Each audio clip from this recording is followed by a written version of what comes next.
Hey, good morning and happy Holi. Happy Holi. We've got a nice white background that can get all very, very colorful. So to all of our viewers who've logged in this morning to the Lumiere Learning Monday, this is our 11th Learning Monday of 2021.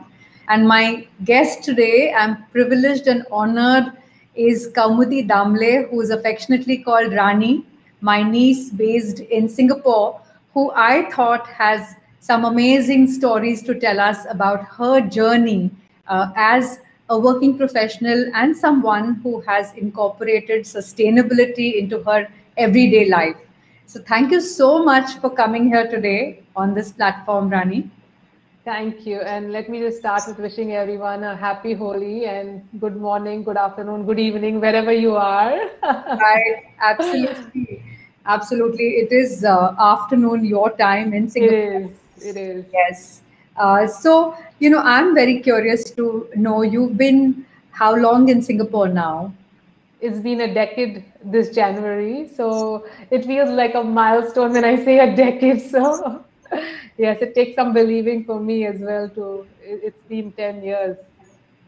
So, your early education was in India, right? All my education was in India, was in Mumbai. So I did my engineering from SP Jain. I'm a mechanical engineer, and I worked with L&T for 3 years before doing my MBA in operations from SP Jain. So Sardar Patel and SP Jain share like literally the same campus. So I spent like 6 years on that campus in Mumbai. And you studied a very interesting field, which mostly don't people don't associate with girls doing. Engineering is usually computer engineering. So you did mechanical. And then again, your MBA was interesting. Supply chain and operations. So even today, I get questions in Singapore that when I say I'm working, whether I work in HR, if not HR, do I work in IT? And when I say operations, people have these question marks in on that I've got used to it over a period of time. So So tell our viewers what kind of work you did for a big part of your career, and you've done three stints. First was L&T, which was before your MBA, and after right. your MBA, that's when you took up a job with GE. Yes, that's right. So in L&T, directly joining after my engineering, I worked in their design, research and development in design. And it was mainly quite closely associated with oil and gas at that point in time. Uh, and it was a good experience for me because fresh out of college and at that point in time in R&D, me and a couple of my colleagues, we were the only three graduate trainees. All the rest of the team was either postgraduates or PhDs. So it was a very good experience to learn directly from people, senior people with more experience, and yes, in the field. So it was a very good exposure for me early on. The first 3 years or formative years in my corporate career, right? I did my MBA in supply chain and operations. Post that, I joined GE. So I was the first hire for the operations leadership program in India. So it's a very old program for GE, but for oil and gas, they launched it first time in India, and I was the first hire here. And it was like a 2-year program with 6 months rotations each, 4 rotations. And that's where I got to come to Singapore and get a couple of rotations in the plant here. Uh, and as you know, Deepatya, that's where I met Darwin, and that's how I came permanently to Singapore and settled here in Singapore. But it's been a wonderful journey. My work has predominantly been within supply chain as well in processes, process improvement, continuous improvement. So I'm a certified Six Sigma Black Belt through GE. And then I did a stint in operations, so where I managed the P&L for spares for one of our businesses in oil and gas. Um, so that was GE days, and now in Bloomberg, a completely different industry, a completely different field, Yeah. Oh my God. financial services. But I'm in the support teams, which we call the support teams. The supply chain is part of the support group, and I manage the supply chain for Southeast Asia, ASEAN, and as well as Australia and New Zealand. And I also have like an expanded role where I oversee the employee experience group. So when we say employee experience, the IT, facilities, and supply chain for ASEAN region. So that's recently, like a year back, it got extended to oversee some of these additional responsibilities as well. Wonderful. And that's 2.5 years now at Bloomberg. That's right. That's right. And just when you were sort of starting to travel and go and meet your partners and colleagues, COVID. Yes. So, Yes. and your function and what it meant, how did you pivot, and what were some of the big, you know, impact that happened professionally at that time? Right. So APAC was the first to get into this shock, right? So we have a big presence in Hong Kong and China to Bloomberg, and that was the first market to literally get hit towards the end of January last year. Chinese New Year was just around the corner. And when COVID first started off in China, and then Hong Kong was the first market to close down or people started working from home. And the first decision the company took was to support the employees in terms of hardware requirement. And with the Hong Kong office down, it was up to us to support the teams there and across the region. So we literally shipped equipment from Singapore overnight to these locations so that we can support the employees there. And this was the first time we were not looking to New York or London for guidance, and APAC was leading the way in terms of setting the tone. And we work a lot with our vendor partners across APAC, and we have to make sure their welfare, their safety, their health is paramount to us, and we keep that first in mind before we try to ask them to come and deliver, right? So that was a very delicate balance, I would say, that we had to maintain, where we have to make sure our partners, our vendors, the people, the employees are all safe, they're doing well, and they're mentally okay to come into the warehouse and deliver every day. Whereas we were working from home on the other hand. So it Yeah. was it was not an easy period, but it was full of opportunities, full of learning for us as well at the same time. Wow. And even I think individually as well as organizationally, you all must have really probably changed the way you do things, embrace new ways of working. Absolutely. So, just to give you an example, right? I have two kids. My daughter 7, and my son turns 4 this year. So, I have never worked from home before this. If I have something in a personal appointment, or a dentist appointment for the kids, or any kind of personal work, I prefer to take a half a day or a full day off and go to office, get my things done, come home and be at home, right? So I never work from home. I Even though my company offers that flexibility, I did not take it because I thought, and that is again my personal constraint, I thought that I couldn't work from home. But that proved so wrong over the last 1 year. All of us have been working from home. And I think last year and I tell this to my team, that doing the bare minimum that we do in the COVID context is an achievement in itself. And we should pat our backs for that. So being able to do much more beyond that, I think that's something a big learning for me, that in the different context, different setting, the team can still perform and I can still perform, has been a big learning for myself, honestly. And that's so reassuring, isn't it, to know? Exactly. Exactly. Adaptability is very, very important in these changing times, I would say. Yeah, yeah, absolutely. So, you said now, you've had a career, you've never sort of stopped working in a sense. You've had both the kids, uh, balance so many things. What is your go-to? How do you sort of get support for all of these things that you want to do and you want to do well? That's a very good question. And I think family, first and foremost. So, my parents are in Mumbai, my mother in law is in KL, and they are never far, they are always near. My brother and his wife are in Singapore. And this is our first line of defense, support system, support mechanism, and everything.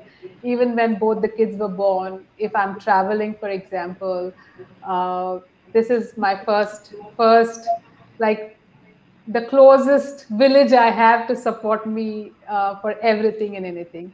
And I'm fortunate to even be in Singapore, where we have extremely good house help that we can get, reliable and good. So I've been fortunate to be in Singapore in that sense. So that helps a lot to know and have that at back of the mind that kids are taken care of, everything at home is taken care of.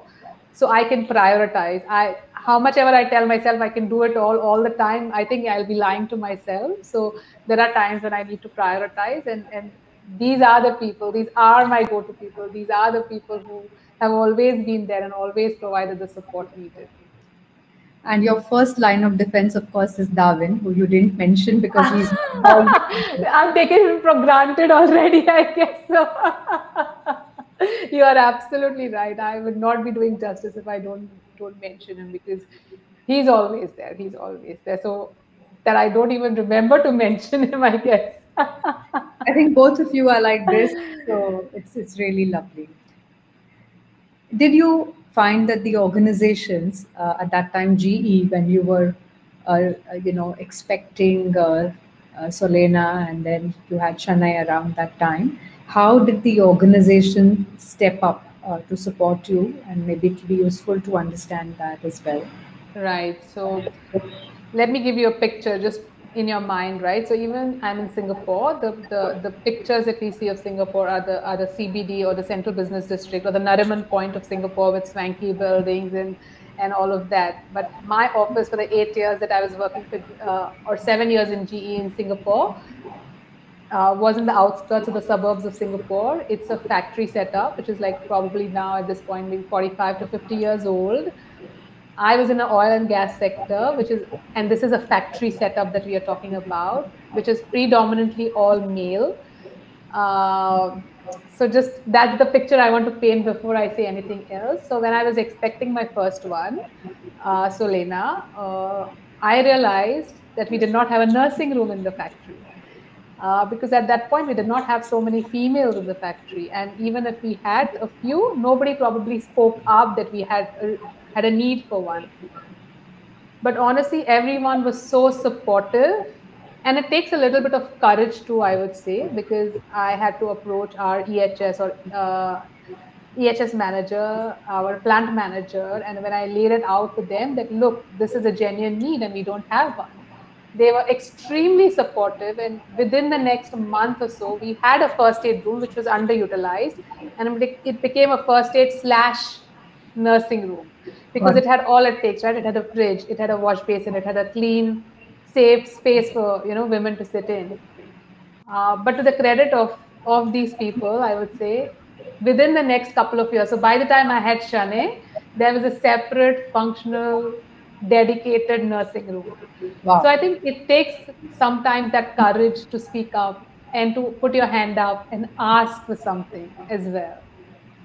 So true. And like you said, a lot of times, the other women in the factory probably had gone through difficulties, but decided to be quiet about it. And Absolutely. And I'll give you another, some continuation to this, right? So on the Women's Day this year, so one of my friends in oil and gas recently got promoted to a plant manager role in another factory in Singapore. Uh, so out of the blue, I WhatsApped and I'm like, do you have a nursing room in your factory? Because back in the days, I faced an issue and we did not have. Can you go and check if you have a nursing room? So she's married, but she doesn't have kids. So she actually went and checked, and it was locked, and there were things stored inside, so it was not usable. So she is now vowed to make sure in the coming few months she will have a dedicated nursing room and usable. So just paying it forward, I guess. Yeah, no, I think this is so important. This sensitivity, Yeah, this awareness. Sometimes nobody does it deliberately. It's just like you said, it's not on her mind because she's not yet come to that life stage. So exactly, exactly. it's good. It's wonderful. When as you were navigating life in Singapore, it must have been very different from the way things were for you back home. You adopted some things, you let go certain things. Uh, what were some of the changes that were happening in this society, and how did you sort of, make certain choices, whether it is, consume of the things you would buy as a consumer, what were the things that you got fascinated by and then maybe they lost the sheen for you thereafter as you kind of matured and grew in Singapore. Yeah. So when I first came to Singapore in 2011, I was staying all by myself in a two-bedroom apartment here in Singapore. That was my first time staying all by myself, all alone, because I had done different stints while in India. I was in Bangalore, I was in Pune, I was in Gurgaon, but those were mainly like either company accommodations or accommodations shared with friends, and you can always get help to cook food, to clean the house. So this was my first experience. So that was a big change and a big shift for me to to manage everything on my own. That was the first. Second thing is I'm a vegetarian, so at that point coming to Singapore and finding food outside was a big challenge. So that was I struggled in the early days until I met Darwin, and then I got to know all these lovely local places where I can eat not Indian but maybe Chinese or local vegetarian food. So to date, as a family, Chinese vegetarian is our go-to and comfort food, I would say, even for my kids. So that has not lost its shin, I would say, just grew on me over the years, Nice. and that's something which is really now we are immersed in that local culture of eating at hawker centers, which I couldn't even enter or sit in a hawker center previously because in India, for vegetarians, we're not used to having common kitchens or shared kitchens, for example. But that was something, a barrier I had to overcome myself. So that is one. Food is one big thing. Second, the supermarkets here, when you go and travel to supermarkets, there's an abundance of things and a lot of choices. So I was so fascinated. I used to buy a lot of things I wouldn't buy in India because I never went to a supermarket myself in most times, right? So like juices and cheeses and ice creams and biscuits and like a kid in a candy store kind of a situation.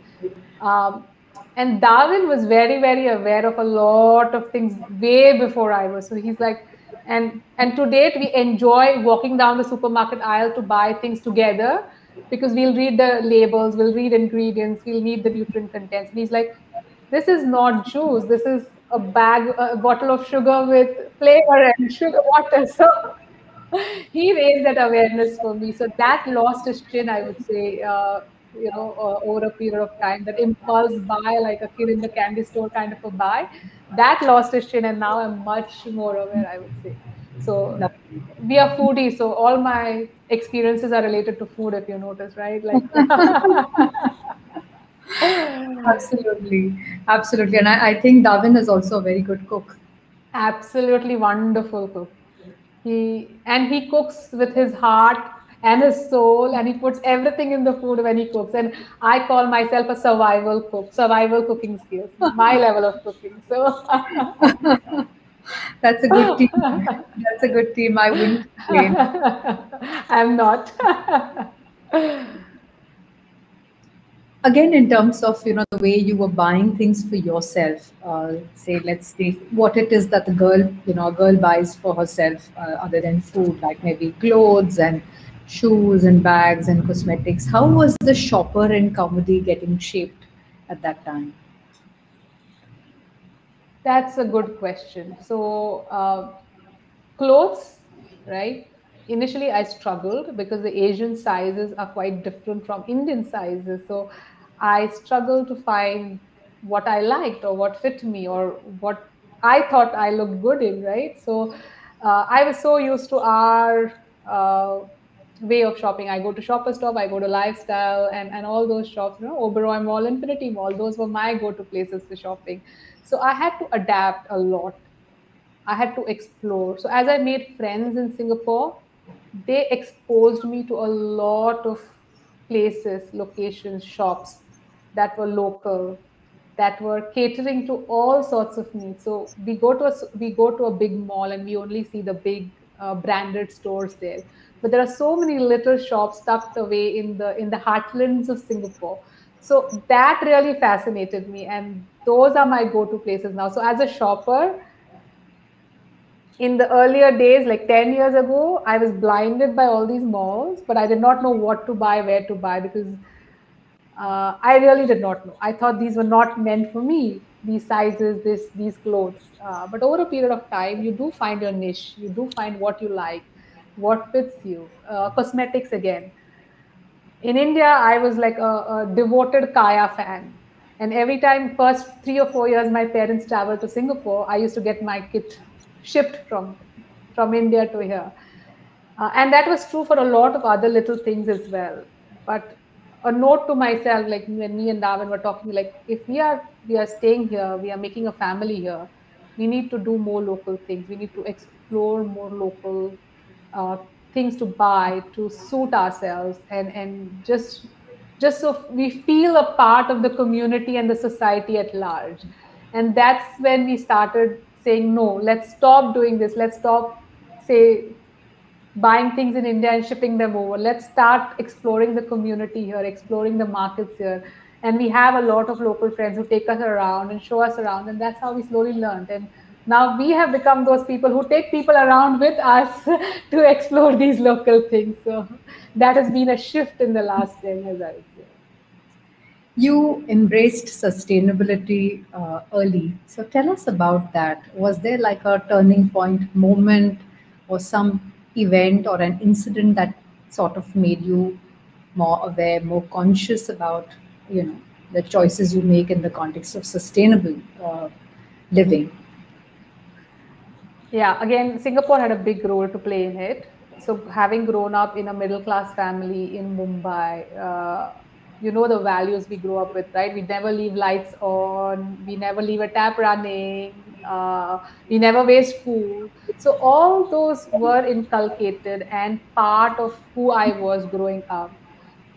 But I did not have a label for it, nor did I have an understanding that this is sustainability. So the first encounter with the word or with the lifestyle and the awareness came when I moved to Singapore. So once you come to Singapore, any tourist places you go to, there are three things people emphasize. The through the different shows and interaction, there are three things people emphasize on: reduce, reuse, and recycle. And when put it that way, it gave just a aha moment for me that, oh, this is something that we have been doing, and there's so much more we can do. So that coming to Singapore and getting that awareness and a label to the things we were doing, I think that was the turning point for me, I would say. Very nice. And how did you sort of progress on this journey? How do you bring it into your everyday life with your kids, for instance, who are, you know, exposed to influences around them, friends, and birthday parties, and school, and Absolutely. So I believe that we as a generation, right, and not just for my kids, but all of us live in a world of excesses, right? So making that conscious choice of not indulging ourselves is quite important. And when it comes to kid, I've realized two things. One is the language we speak around them and how we communicate the simple ideas to them. Like, I'll give you an example. In our house, when it comes to toys or books, we don't throw things away, we give them away. So, like once or twice a year, we'll collect all the toys or the clothes the kids have outgrown and we'll go and donate to Salvation Army. So the kids know that it's going to be someone else who's going to use them. And the other way around, we also, when we visit our friends' houses here in Singapore, we get a lot of hand-me-down books or toys, and we love the pre-loved books, toys, and kids love them. It's a treat for them. So that's one, the way we speak. We don't throw away things. We give away things. and it's funny because the other day my son was asking me, his toy broke. He's like, "Can I give this away?" I'm like, "No, you don't give away broken toys." So, uh, so that's one very important thing. I think what language we use, Yeah. how we engage with them, and second thing is through example. I can say things in so many words, but if I don't do it, my kids won't follow. So we have like a recycle bin in the house. So the food waste goes in one bin, and all the other paper bottles, everything goes in the other. So I myself have to demonstrate what I'm doing to them for them to follow. So it's really these two things: the way we keep talking and communicating to them, right, and keep on repeating myself so that it makes a mark on them. And second is through actually doing it myself, and that's how they pick up on the small things, and continue on the journey, I would say. Like, so Lena and Chennai both use handkerchiefs to go to school. In Singapore, it's not common to use handkerchiefs. It may sound a small thing when we are in India in the context, but in Singapore, it's a big thing to be using handkerchiefs. So these are the small little things in daily life, that we can make a tweak or a change, and it will go a long way, I think. So marvelous. And if each person thinks that, it's not such a small thing, if it's a small thing for one person, but if all of us can practice it, it can Absolutely, amount to a big thing. absolutely. And the other point you said is about, the land. We live in a time of excess, but also to know that this is an indulgence, and this is, I don't need this, or I can actively say no, consciously say no. That's again a very important one, right? Yeah, absolutely. So we have walked into toy shops to buy, say, birthday gifts for somebody, and the message to the kid is, no, we are going in to buy a toy only for your friend. And it's been a very testing time for me and Solena at times, but we have walked out, and I'm so proud of doing that. Walk out of a toy shop with just one toy for the kid whose birthday we are going for. It takes a lot of patience from me, and it's a lot of, I think, willpower from her at that age as well. Like, she's just 7 this year. So I think it takes practice. It takes a lot of repeated practice and not giving up. So And this is such a powerful lesson to actually be there. Like you said, it's about holding your ground to say, I'm not going to succumb. I go with an intention of buying one thing. And it's also the willpower of the child to hold her ground and yes, not sort of succumb and throw a tantrum or any of that. yes, yes, That's absolutely. that's really powerful and beautiful. Even in terms of other choices that you make, which are personal choices, uh, you've made some shifts, and you want to share what are those shifts that you've made in your everyday practice, everyday living. Absolutely. So when we were talking about having this session, Deepatya, it took me a while to think about it, because some of it has become so mundane and so such a daily practice for me now that Sure. I don't even know whether it's worth calling out, to be honest. But then Shruti, Kailas, and David, like, no, absolutely, you need to talk about this, because it might seem small, but it might just motivate somebody else to start doing it, right? So a small little tweaks and shifts, I'll say. One is plastic bags for sure. Singapore, India, I think, in the context, because single-use plastics are banned, it's a different context. But in Singapore, it's available in abundance.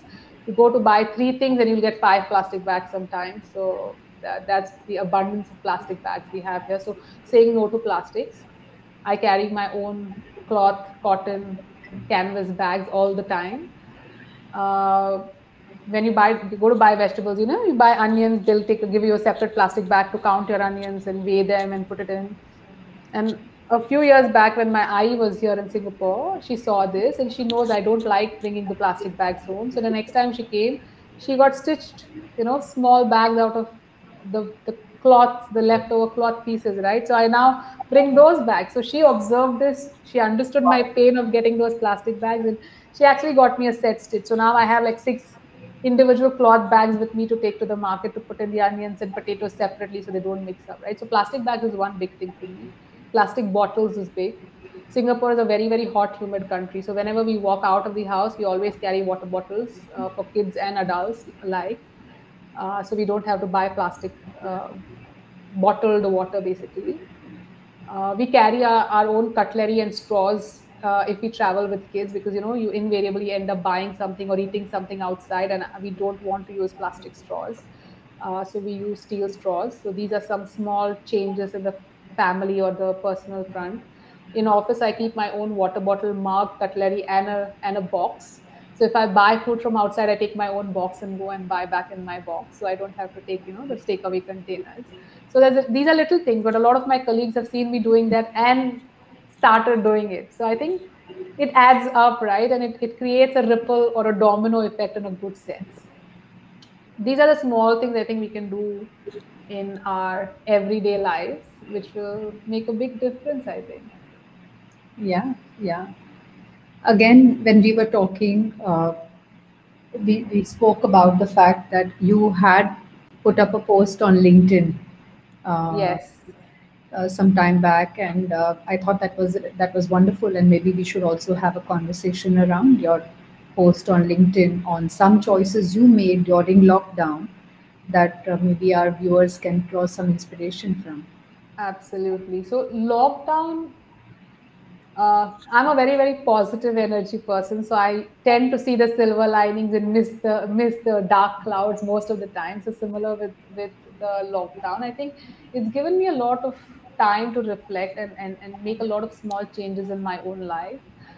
And it started in last April. So I'd been reading for a while about how all these soaps and cleansers and all of the all of the body washes, etc., that we use robs our body of some important bacteria and stuff like that. And I'd never had a chance to try to eliminate them from my life because you're so busy in the day to day, right? So when I was at home, I thought that was my perfect opportunity to stop using soap to bathe. And my brother and Darwin still, Kailas and Darwin still make fun of me till date for doing that.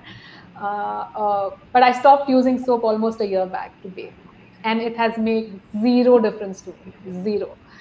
I stopped using face wash, body wash, and that indirectly led me to stop using moisturizer because my body was not getting more robbed of all the moisture, and deo as well. So four products I eliminated completely from my life last year. I started using some substitutes like oats flour and besan and some oils and essential oils and stuff like that. But it's still a journey. I would say I've not perfected it. And I indulge once a month and give myself a facial in a parlor outside. So that's my indulgence once a month. So that was a big step for me. And I think it's an important one because it helped me completely eliminate a lot of products from my life. And with it comes packaging. And being from supply chain, I know where and how all these things travel to reach my shelf in the bathroom. So that was a big win for myself personally. And the second product or second thing I started doing in my life last year, about 6 months back now, is give up using sanitary napkins and switch to menstrual cups. Now, menstrual cup is not something everybody talks about. It's not something as a choice offered to women when they, enter that age of maturity. It's not something easily available in supermarket shelves. So it's something I heard about maybe 5 or 6 years ago. I wanted to always do it, but never did it until 6 months back. Uh, and again, over the period of time, my thing is shifted from buying local. So I found a local company who sells it and markets it in Singapore. And for every pair you buy, they donate a pair to underprivileged women in Philippines or in India. So it's called Freedom Cups, and it's been absolutely life changing for me. So it has eliminated a lot of waste, which is a big thing for me. It's very easy to use. It's a life changer, I would say. And it's been working very, very well for me. So I would encourage all the women watching this to explore more, read about it, and maybe give it a thought. Wow. And this was not just using it while you were in the house, but you also used it when you went I outside the have. house. I have. So we took a vacation recently and within Singapore. So I used it during my vacation, which is not an easy thing to do. And I had my doubts, self doubts, right? Because I'm working from home, so it may be easy at home. But I did use it on my vacation as well, and it is easy. It is easy. That's amazing. Uh, and you also talk about, how far our products travel from. And I think even Yes. as a supply chain manager, because someone's asking here what is done by a supply chain manager. So people understand that it's all very easy for us to order something on Amazon and then the package arrives and, it's my heart bleeds when I see so much of this packaging and the bubble wrap or so tell us a little bit about all of this waste that we are creating when we just mindlessly we're ordering food, we're ordering books, we're ordering materials. uh, is there some what are some of the options, and how do we get around it, given that so much it's only commerce is going to move digital and things are going to be shipped like this. Yes. What's your vision for packaging in the context of, you know, how our kids are going to be living their Yeah. lives, for instance? I'll make it very simple to understand, right? Like anything that we buy in the marketplace has to come from somewhere, and it does leave a carbon footprint when it travels to us. If we whatever we buy already has a carbon footprint behind it. If we waste it, we are wasting all the efforts that were taken for the product to reach us. So it's only I would say the right thing to do to maximize the use of that product. That is one. Second thing, in terms of choices, right? Given a direct and like online deliveries, for example, we see is an inevitable thing for today's day and age. When the lockdown started in Singapore, I experimented with, for example, three delivery online delivery services and evaluated which had a better sustainable packaging. So came with paper bags, lesser plastic, and chose that. So we still have a choice. We can choose. It might be a day later, but it comes in a more sustainable packaging, for example. That's one. Second thing, I would say buy local. So, in context of Singapore, anything coming from Malaysia, Indonesia, Thailand, and to an extent Philippines is considered local. So, if I'm buying something in Mumbai, for example, if I have a choice between apples from, say, Shimla versus apples from New Zealand, I need to make a choice which one I should buy. Because every consumer buying something creates that demand, which multiplies and then sends the signal to somebody to buy more New Zealand apples versus Shimla apples, right? So I'm signaling as a consumer to somebody that I want New Zealand apples. So it's a choice. We need to choose. I think choosing local has a big impact on the carbon footprint that we leave. I think that's really really important. And do this thought that you shared?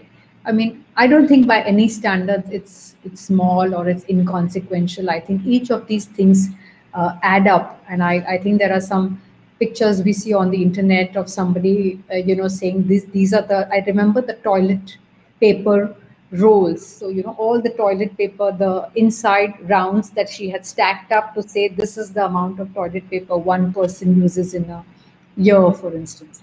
Right. So I think, right, in that sense, I would say three things, right? One is belief. Any and every small thing we do adds up, and having that belief that that small thing is going to make a difference in the future, I think that's the foundation of everything. And you shared an article with me, right, about the earth hour. So earth hour is very, very symbolic, but what it is trying to tell us is if we do our part, and if 1 billion other people or 7 billion other people do their part, it's a lot when we all put it together, right? So one is belief. And at a personal level, second thing I would say is planning. It takes a little bit of planning. If you're going out, to make a quick list of things what you want to buy, for example, you only know how many bags you need to take with you. If you're going out for half a day versus a day, do you need to carry a bottle of water? Do you need to carry maybe even some food, right? For kids, we usually carry like a cut apple or some nuts with us when we go out. So plan. So you don't have to buy something outside. You don't have to buy a bottle of water, for example, outside. And the third and the most important thing I would say is pause. So before making any choice or clicking that buy button online or going for that extra, I don't know, helping of ice cream or whatever that is, right? Just pause. and think whether this is really something you need or you want, or you're just doing it because it's convenient to be done. So these three things I think are fundamental for me, and it's what I do on a daily basis. So believe, plan, and pause. Very, Yeah. very simple for me. BPP. Yes, VPP. Yeah. Like reduce, reuse, recycle. Yeah, believe, Absolutely. plan, Absolutely. and pause. I think Absolutely. that's really wonderful. You have been sharing on social media from time to time about these practices, uh, and this kind of content that you put out there, I'm sure is going to be helpful for whoever it is that is watching. And I think, like we spoke the other day, it's really so Lata Chopra, thank you. She says, love the BPP. Latin has lived in Singapore and in the UK, so I think she also relates to your experiences. Uh, so do you have uh, ways to influence your organization, other groups through formal informal ways, because what you do is by no means small, and to the extent that you have today a touch point in terms of people, in different regions. What kind of avenues do you have to share this and to sort of spread this message Right. within the company, within, you're an alumnus of a great company with GE, you're an alumnus of a great institutions with Sardar Patel and SP Jain. So what are you doing to sort of, or what have you thought of doing to spread this message? Um, One is in my immediate sphere or at work, right? There are a few things that I can directly influence. Being part of supply chain, packaging, like we spoke about, is a part and parcel of what comes with supply chain. And over the last 2.5 years in my current role, I've been influencing a lot for us to reuse some of our packaging material. Wow. And I think that goes a long way. It's a simple step. It doesn't take any investment. It doesn't take any extra money or efforts to it, but it's a very simple step to reuse packaging. Second thing, I sit on the office committee as well for Singapore. And last year, as a touch point for employees, we decided to send something to each employee's house as a token, as a connect with the office, right? Because we have been working from home for so long. And I was part of the team to decide what to send home. So we made a choice to send a mug with a personalized name on it. And the intent is so when people come back to office, they bring their own mugs to Wow. office and not use the paper cups. And we can reuse these cups then. So I think these are some small things that go a long way. In terms of influencing people in my circle, I would say my family, my immediate friend circle. I think social media is a great way of doing it, but a one-on-one connect cannot replace that. So whenever I get an opportunity to have a conversation with any of my close friends, my neighbors, my friends, for example, sustainability is something which directly, indirectly comes in the conversation, and then I take it as my mission to spread the word as well. So That's fabulous. That's yeah. fabulous. And if you want to leave a message for young moms and their kids on incorporating these habits when they're as, what age do you start? Do you start when they're like, when do they start picking up stuff? Right. I would say as a mom, I started right from birth. Like my kids used, they did use disposable diapers. They use a lot of cloth diapers as well. So that's where it started for me, diapers for kids, right? And what products we choose for our kids? Like, do we choose plastic bottles or steel or glass bottles? Do we choose to give them fresh fruits or pureed fruits in the bottles and pouches? Right. It started from my kids from there. When they are about 6 months, we started reading to them. And you read books about not littering, not wasting. There are a lot of these good series in India. There's a Bubble series and Bruno series, which talks about different things like brushing teeth, littering, not lying. So that's a very good series for kids. I would recommend that. And second thing, as I said, you keep doing it. And your kids will follow you. I use a handkerchief, my kids use a handkerchief. I drink from a steel bottle, my kids love to drink from a steel bottle now. They will, in Singapore, they do find it different sometimes from the other kids around them. But they do, we can rationalize with kids. And I'm surprised that at a young age of 2 and 3, they can understand when we make it a point to explain to them. And I've been blessed to have kids who I can, not, I won't say argue, but explain to them and they understand. So that's been a blessing for me, I would say. So explain to them, let them understand. A straw is not good for a fish in the sea, is something they can relate to. Not dying at the age of 2. You can't say, fish will die, but the fish doesn't like dirty water. So these are small little things you can do along the way. Talk to them, demonstrate to them, and they will love to follow you. Fabulous. Yes, we had Eartha 2 days ago, and I thought this was perfect to have this conversation on incorporating small good practices around sustainability. What a joy it's been, Rani, talking to you and getting these little nuggets. I'm sure our listeners are going to find inspiration, not just those who watch today, but those who watch this video.